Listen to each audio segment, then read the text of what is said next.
ఇది గోదావరి. మరి కృష్ణలో ఏమైంది? పోయిన వానాకాలం మంచిగా నీళ్లు వర్షాలు పడ్డాయి, నీళ్లు నిండా ఉండే. శ్రీశైలంలో కానీ నాగార్జున సాగర్లో కానీ పైన జూరాల్లో కానీ నిండా ఉండే నీళ్లు. మరి అక్కడెందుకు ఇయ్యలేకపోతున్నారు?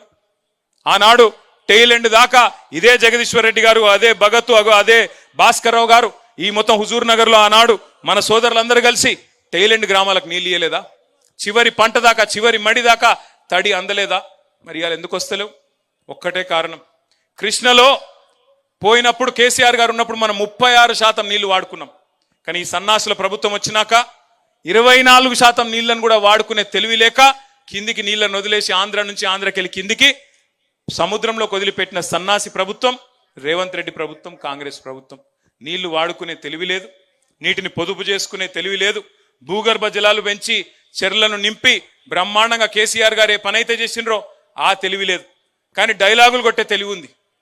ఏమంటాడు ఉత్తమ్ కుమార్ రెడ్డి? ఏమంటున్నాడు విన్నారా మీరు? నిన్నమన్నా ప్రాజెక్టుల కింద పంటలు ఎండుతున్నట ప్రభుత్వం బాధ్యతనట, కానీ బోర్ల కింద పంటలు ఎండితే మాత్రం ప్రభుత్వ బాధ్యత కాదట. బోర్లు ఎందుకు ఎండిపోతున్నాయండి? మీరు చెర్లు నింపితే బోర్లు ఎండిపోవునా? మరి చెర్లు నింపే తెలివి మీకు లేదా? ప్రాజెక్టులో నీళ్లున్నప్పుడు చెరులో నీళ్లు నింపుకోవాలనే తెలివి లేదా? ఇదే కేసీఆర్ గారు ఉన్నప్పుడు ఎర్రటి ఎండల్లో చెర్లు మత్తళ్ళు దుంకిన మాట వాస్తవం కాదా? కాదా? అవునా?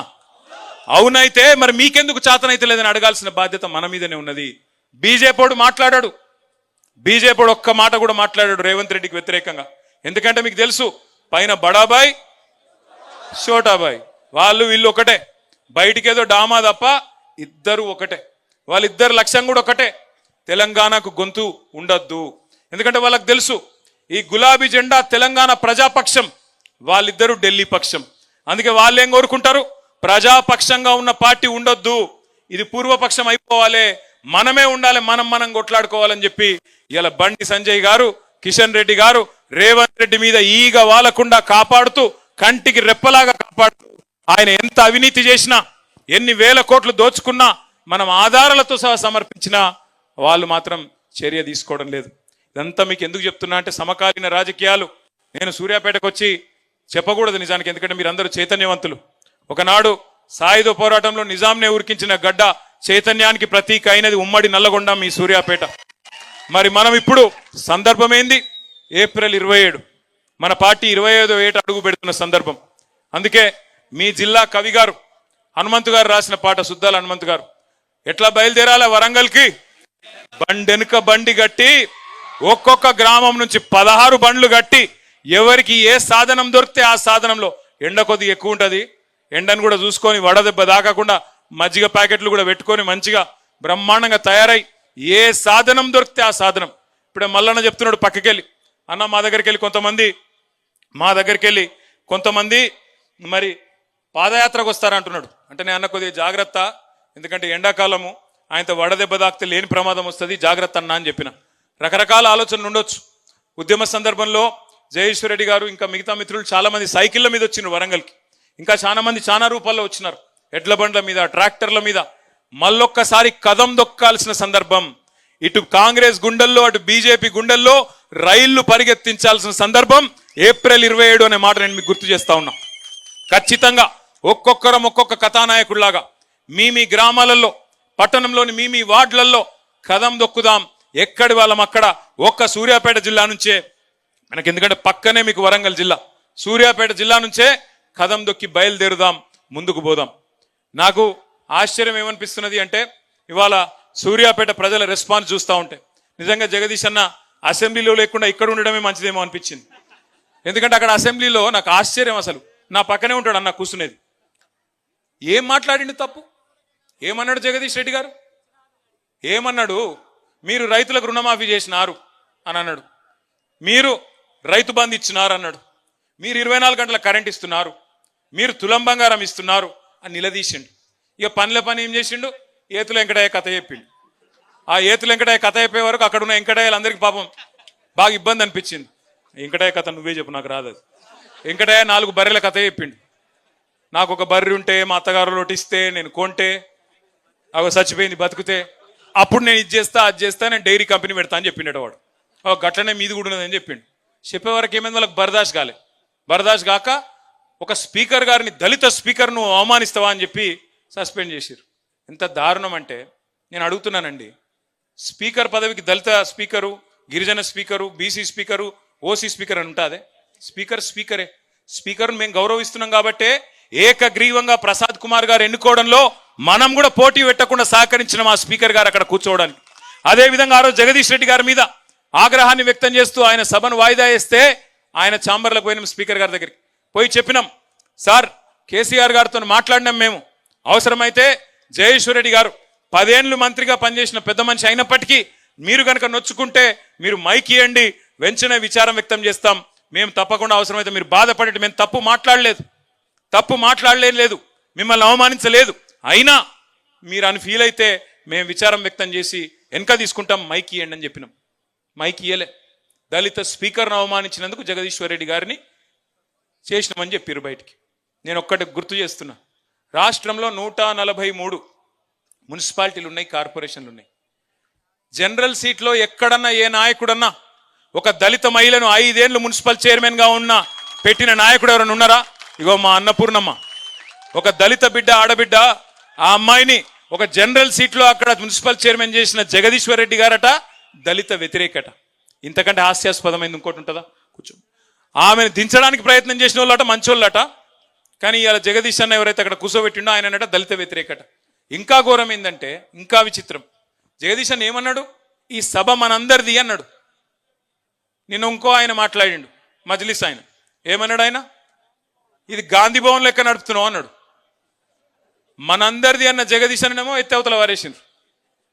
గాంధీ భవన్ లెక్క నడుపుతున్నావు అన్నట్టు కొనుకేమో గంటలు మైకులు ఇచ్చి బాకాలు కొట్టించుకుంటున్నారు, డబ్బా కొట్టించుకుంటున్నారు. ఇంతకంటే సిగ్గుచేటు ఉంటుందా? ఇంకోటి దమ్ము లేదా?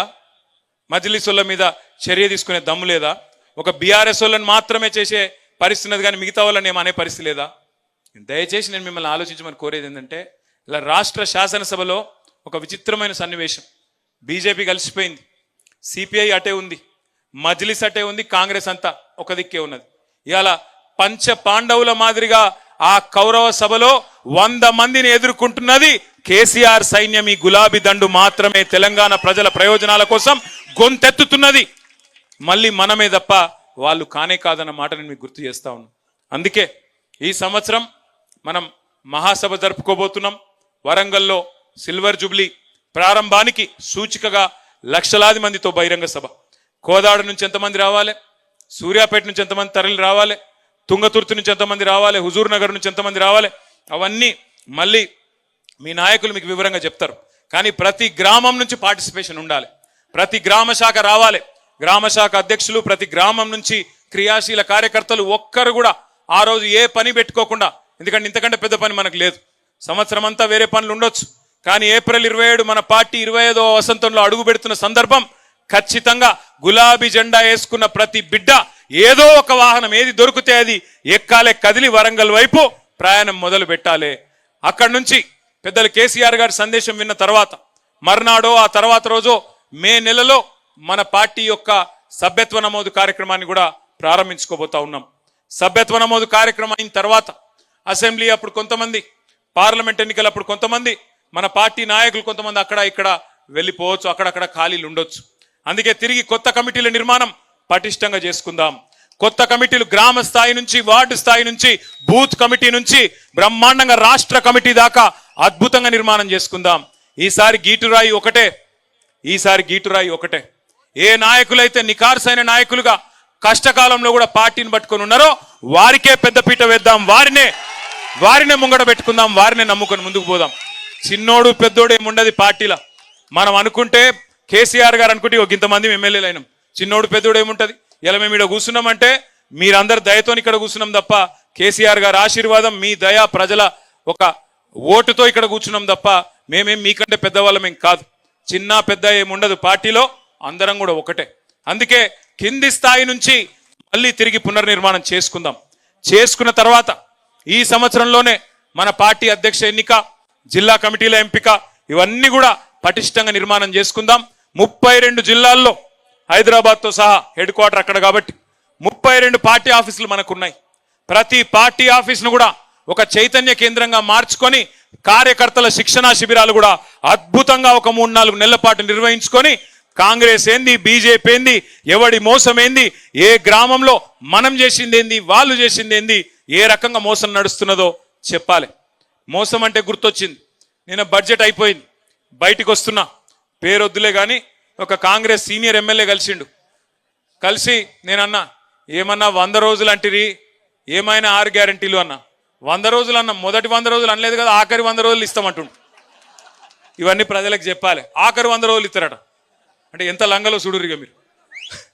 అంటే ఇట్లాంటివన్నీ మనమే చెప్పాలి ప్రజలకి, ఇంకెవరో చెప్పరు. వాళ్ళ ఆలోచన ఎట్లుందంటే కాంగ్రెస్ వాళ్ళది ప్రజలను అమాయకులు అనుకుంటా ఉన్నారు.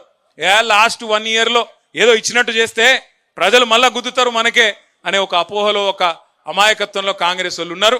అందుకే రేపు స్థానిక సంస్థల ఎన్నికలు కావచ్చు, లేదా రాబోయే రోజుల్లో జరగబోయే ఉప ఎన్నికలు కావచ్చు, ఆ తర్వాత వచ్చే రాష్ట్ర శాసనసభ ఎన్నికలు కావచ్చు, అన్నిటిలో కూడా తిరిగి గులాబీ జెండా ఎగరాలి అంటే మీరే తప్పకుండా ఎక్కడి వాళ్ళు అక్కడ ఒక కేసీఆర్ లాగా గ్రామ స్థాయిలో కథానాయకులే విజృంభించాలి.